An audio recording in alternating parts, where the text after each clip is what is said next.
Welcome to ML classes class 9th and 10th। तो हम पढ़ रहे थे अपने केमिस्ट्री का first chapter that is chemical reaction and equation. ये है वीडियो पार्ट 5। अगर आप पहला वीडियो इसके प्रीवियस वीडियोस देख के नहीं आया तो आप आई आइकन पर टच कर सकते हैं, वहां पर आपको वीडियोस मिल जाएंगी। वीडियोस देख करके फिर आएंगे, फिर आपको समझ में आएगा। तो लास्ट वीडियो में हम पढ़ रहे थे केमिकल इक्वेशन के बारे में। तो केमिकल इक्वेशन क्या होता है, केमिकल रिएक्शन को शॉर्टकट में रिप्रेजेंट करने के लिए हम क्या बनाए थे, पहले वर्ड इक्वेशन बनाए थे। वर्ड इक्वेशन को और टाइम बचाने के लिए उस वर्ड इक्वेशन में वर्ड्स को रिप्लेस कर दिया गया था फॉर्मूले और सिंबल्स से। ठीक है, फॉर्मूले और सिंबल से रिप्लेस कर दिया गया तो हमें क्या मिल गया था, हमारा केमिकल इक्वेशन। ओके, अब केमिकल इक्वेशन लिखने का रूल क्या था कि प्रोडक्ट किस साइड लिखते हैं, रिएक्टेंट किस साइड लिखते हैं, बीच में एरो होता है, वो सब चीजें आप पढ़ के आए होंगे। ठीक है, आज हम पढ़ेंगे type of a chemical equation कि केमिकल इक्वेशन के हमारे दो टाइप होते हैं। ठीक है, केमिकल इक्वेशन के कितने टाइप होते हैं, दो टाइप होते हैं। एक होता है बैलेंस्ड केमिकल इक्वेशन और एक होता है unbalanced chemical equation. Okay, short hand method of representing the chemical reaction with help of symbol variance, ये दोनों पढ़ चुके हैं। केमिकल इक्वेशन क्या होता है, आज हम पढ़ेंगे बैलेंस और अनबैलेंस। एक चीज देख लो, अनबैलेंस केमिकल इक्वेशन को स्केलेटल इक्वेशन भी बोलते हैं। एक बार क्वेश्चन आ भी चुका है इसके, ठीक है, कि अनबैलेंस केमिकल इक्वेशन को क्या बोलते हैं, स्केलेटल इक्वेशन भी बोलते हैं। बैलेंस केमिकल इक्वेशन क्या होता है और अनबैलेंस्ड क्या होता है। देखो, बैलेंस केमिकल इक्वेशन का मतलब है कि आपके रिएक्टेंट और प्रोडक्ट के साइड जो एटम्स होंगे, जितने number of atom of each element, the number of atom of each element present on the reactant side is equals to the number of atom of each element present on the product side. This is called as balanced chemical equation. क्या बोला मैंने कि जो number of atom of reactant, number of atom of each element on the reactant side is equals to the number of atom of each element on the product side. अगर ऐसा है मतलब reactant की तरफ जितने एलिमेंट प्रेजेंट हैं, उनके जितने एटम प्रेजेंट हैं, सारे एलिमेंट के एटम के नंबर, सारे एलिमेंट के एटम के नंबर दोनों साइड, रिएक्टेंट साइड और प्रोडक्ट साइड, अगर बराबर हैं तो उसको क्या बोलते हैं, उस इक्वेशन को बैलेंस्ड केमिकल इक्वेशन। और अगर रिएक्टेंट के साइड जो एलिमेंट्स के एटम्स के नंबर हैं और प्रोडक्ट के साइड जो नंबर हैं वो बराबर नहीं है तो उसको क्या बोलते हैं, अनबैलेंस्ड केमिकल इक्वेशन। समझ में आया? क्या होता है balance chemical equation, the number of atom of each element is same. दोनों तरफ क्या होगा, सेम होगा। LHS और RHS, LHS माने लेफ्ट हैंड साइड रिएक्टेंट और RHS माने प्रोडक्ट। तो प्रोडक्ट और रिएक्टेंट की तरफ नंबर ऑफ एटम, हर एक एलिमेंट के एटम का नंबर अगर सेम है तो वो क्या होगा, बैलेंस केमिकल इक्वेशन होगा। और अगर रिएक्टेंट और प्रोडक्ट की तरफ नंबर सेम नहीं है, नॉट सेम, तो वो क्या होगा, अनबैलेंस्ड केमिकल इक्वेशन होगा। क्लियर है? सेम है दोनों तरफ एटम के नंबर तो बैलेंस, सेम नहीं है तो अनबैलेंस्ड। उसके बाद जो बैलेंस केमिकल इक्वेशन होता है वो law of conservation of mass को फॉलो करता है, obeys the law of conservation of mass. और जो अनबैलेंस्ड केमिकल इक्वेशन होता है वो law of conservation of mass को डज नॉट ओबे, वो law of conservation of mass को फॉलो नहीं करता है। Law of conservation of mass क्या बोलता है कि मास can neither be created can not be destroyed in a chemical reaction. एक केमिकल रिएक्शन हो रही होगी तो मास जो होता है वो कंजर्व होता है। मास कंजर्व होगा मतलब जितने हाइड्रोजन के एटम मास होगा उतना उधर भी होगा। मास बराबर होने के लिए नंबर ऑफ एटम भी तो बराबर होना चाहिए। ठीक है, अगर नहीं समझा तो आगे हम पढ़ेंगे उसको। ठीक है, अभी तो हम डिफरेंस पढ़ ले रहे हैं, एक बार ले ले रहे हैं। ठीक है, total mass of the reactant is equals, और देखो बैलेंस केमिकल इक्वेशन में दोनों तरफ अगर एटम के नंबर बराबर होंगे हर एक एलिमेंट के तो जायज सी बात है कि mass of the reactant is equals to the mass of the product. मतलब बैलेंस केमिकल इक्वेशन में याद रखना कि जो टोटल मास होता है किसका, रिएक्टेंट का, वो बराबर होता है टोटल मास ऑफ किसके, प्रोडक्ट के। Total mass of the reactant is equal to total mass of the product. ठीक है। और इसमें क्या होगा, total mass of the reactant, जो मास रिएक्टेंट का जो मास होगा वो प्रोडक्ट के मास के इक्वल नहीं होगा, प्रोडक्ट के मास के इक्वल नहीं होगा। बेसिक सा कहने का मतलब ये है कि रिएक्टेंट के साइड और ये दोनों तरफ इक्वल होगा और उधर इक्वल नहीं होगा। ठीक है, जैसे एग्जांपल ले लेते हैं, ये जो एक इक्वेशन लिखी हुई आपके सामने, इसमें जिंक कितने एलिमेंट प्रेजेंट है बताओ, इसमें कितने एलिमेंट प्रेजेंट है? एक तो जिंक हो गया, दूसरा हाइड्रोजन प्रेजेंट है, तीसरा सल्फर प्रेजेंट है और चौथा ऑक्सीजन प्रेजेंट है। ओके, इधर कौन कितने एलिमेंट प्रेजेंट है?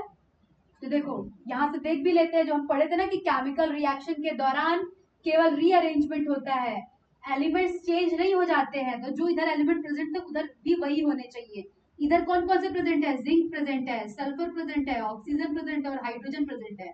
ठीक है, जिंक के कितने एटम है? इधर एक है, इधर कितने हैं? एक है। हाइड्रोजन के कितने हैं? 2 एटम है। हाइड्रोजन के कितने इधर है भाई? 2 एटम है। ऑक्सीजन के कितने? 4 एटम है। इधर ऑक्सीजन के कितने एटम है? 4 है। सल्फर कितने हैं? 1 है। इधर सल्फर कितना है? 1 है। मतलब दोनों तरफ जो है वो number of atom of each element equal है, मतलब ये एक बैलेंस केमिकल इक्वेशन है। इधर देखो मैग्नीशियम कितना है? 1 मैग्नीशियम है और इधर भी 1 है। ऑक्सीजन कितना है? इधर 2 ऑक्सीजन है, पर इधर सिर्फ और सिर्फ 1 ऑक्सीजन है। तो ये क्या हो गया? अनबैलेंस्ड हो गया। कैसे नंबर हम निकाल रहे हैं? आप अगर पता है तो ठीक है, नहीं पता है तो हम जब बैलेंसिंग करेंगे तब हम आपको बता देंगे कि नंबर ऑफ एटम कैसे कैलकुलेट करते हैं। उसके लिए टेंशन नहीं लेना है। अभी के लिए जो चार्ट है बहुत ही इंपॉर्टेंट चार्ट है।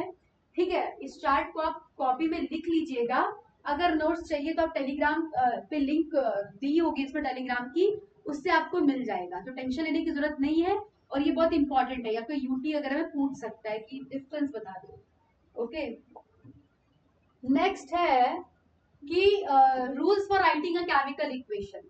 देखो केमिकल इक्वेशन समझ में आ गया कि क्या होता है केमिकल इक्वेशन। कि केमिकल इक्वेशन किसी केमिकल रिएक्शन को शॉर्ट फॉर्म में रिप्रेजेंट करना with the help of symbols and formula is called a chemical equation. फिर हम केमिकल इक्वेशन का टाइप्स पढ़ लिए थे कि balance chemical equation, unbalance chemical equation. अब जो पढ़ लेते हैं रूल्स, क्या क्या रूल्स होते हैं। तो एक केमिकल रिएक्शन को सेंटेंस में लिखे थे, फिर उसको और टाइम कंज्यूम करना था, ज्यादा टाइम बचाने के लिए हम उसको किस फॉर्म में लिख लिए? वर्ड इक्वेशन के फॉर्म में लिख लिए थे। मतलब है ना, chemical reaction written in form of word is called as word equation. फिर क्या किए थे वर्ड इक्वेशन का हम लोग? Skeletal chemical equation. मतलब उस वर्ड इक्वेशन से केमिकल इक्वेशन बनाए थे, राइट? वर्ड इक्वेशन से क्या बनाए थे? स्केलेटल इक्वेशन, केमिकल इक्वेशन बनाए थे।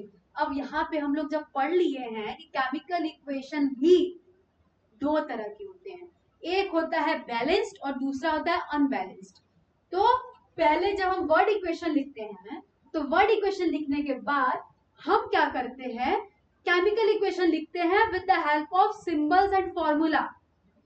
हम ये नहीं ध्यान देते कि क्या वो इक्वेशन बैलेंस्ड है कि नहीं है। पहले हम सिर्फ और सिर्फ एक स्केलेटल इक्वेशन लिख लेंगे। स्केलेटल इक्वेशन लिखने के बाद फिर हम ध्यान देंगे, ठीक है क्या ये जो केमिकल इक्वेशन है, क्या इसमें दोनों तरफ जो एलिमेंट्स के एटम्स के नंबर हैं वो बराबर है कि नहीं है। ये हम कब ध्यान देंगे? स्केलेटल लिख लेंगे उसके बाद। जब हम उसको फिर बराबर जब करते हैं तब बनता है बैलेंस्ड केमिकल इक्वेशन। और यहां से यहां तक जाने का जो प्रोसेस होता है वो क्या होता है? बैलेंसिंग। क्या होता है? बैलेंसिंग, जो कि एक बहुत इंपॉर्टेंट टॉपिक है आपका 10th का, यहाँ से क्वेश्चन आता है। तो बैलेंसिंग क्या होता है? बैलेंसिंग होता है एक स्केलेटल केमिकल इक्वेशन को, एक अनबैलेंस्ड केमिकल इक्वेशन को बैलेंस्ड केमिकल इक्वेशन बनाना इज कॉल्ड एज बैलेंसिंग। वो प्रोसेस जिसमें कि हम एक अनबैलेंस्ड केमिकल इक्वेशन को बैलेंस्ड केमिकल इक्वेशन में कन्वर्ट करते हैं, उसको बैलेंसिंग बोलते हैं, राइट? ठीक है, अगर नहीं क्लियर है अभी पढ़ेंगे उसको। ठीक, अब क्या है समझ में आ गया कि ये केमिकल रिएक्शन सेंटेंस के फॉर्म में, फिर वर्ड इक्वेशन, फिर स्केलेटल, फिर बैलेंस्ड। ठीक है, अब केमिकल इक्वेशन को और ज्यादा इंफॉर्मेटिव बनाना हमें पड़ेगा। और ज्यादा इंफॉर्मेटिव कैसे बनाएंगे बताओ? और ज्यादा केमिकल इक्वेशन को इंफॉर्मेटिव बनाने के लिए हम क्या करते हैं कि फिजिकल स्टेट लिख दें, जैसे अगर कोई रिएक्टेंट है, अगर वो सॉलिड है या लिक्विड है, अगर गैस है तो उसके नीचे उसका स्टेट सिंबल से लिख दो भाई कि SLG। और देखो गैस को रिप्रेजेंट करने के लिए हम कैरेक्टरिस्टिक वाले वीडियो में पढ़े थे कि गैस को रिप्रेजेंट करने के लिए हम एरो अगर ऊपर है तो वो क्या रिप्रेजेंट करता है कि गैस इवॉल्व हुई है। अगर प्रेसिपिटेट बना है तो PPT लिख दो या गैस एरो नीचे कर दो। अगर एक्वा सोल्यूशन है मतलब कोई चीज अगर किसी वाटर में, जैसे क्या होता है लिक्विड और वाटर में, एक्वस सोल्यूशन में, मतलब एक अगर एक्वस लिखा हुआ है और लिक्विड लिखा हुआ है, क्या डिफरेंस होता है बताओ? हाँ बताओ बताओ सोचो। अगर कहीं पे लिक्विड लिखा होता है और कहीं पे एक्वस लिखा होता है, देखो लिक्विड का मतलब क्या होता है कि वो जो सोल्यूशन है वो जो लिक्विड अगर लिखा हुआ है तो मतलब उसी का मेल्टेड फॉर्म में है, राइट। अगर कहीं पे एक्वस लिखा हुआ है, एक्वस का मतलब होता है कि जो सब्सटेंस है वो पानी में मिलाया गया है। किसमें मिलाया गया है? पानी में मिला है। जैसे चीनी, चीनी को अगर मेल्ट कर दे, ठीक है, लिक्विड में कन्वर्ट कर दो तो लिक्विड लिखेंगे। पर उसी चीनी को अगर मिला दे किसमें, पानी में, तो उसको क्या बोलेंगे? चीनी का एक्वस सोल्यूशन। तो वहां पे एक ही यूज करेंगे, राइट। ठीक है, तो ये हो गया। और इंफॉर्मेटिव हम इस तरीके से बना सकते हैं। और कैसे इंफॉर्मेटिव बना सकते हैं, कभी कभी आप देखोगे कि अगर कोई टेम्परेचर है पर्टिकुलर, अगर टेम्परेचर जैसे फॉर एग्जाम्पल 330 केल्विन है तो उसको एरो के ऊपर लिख दो भाई।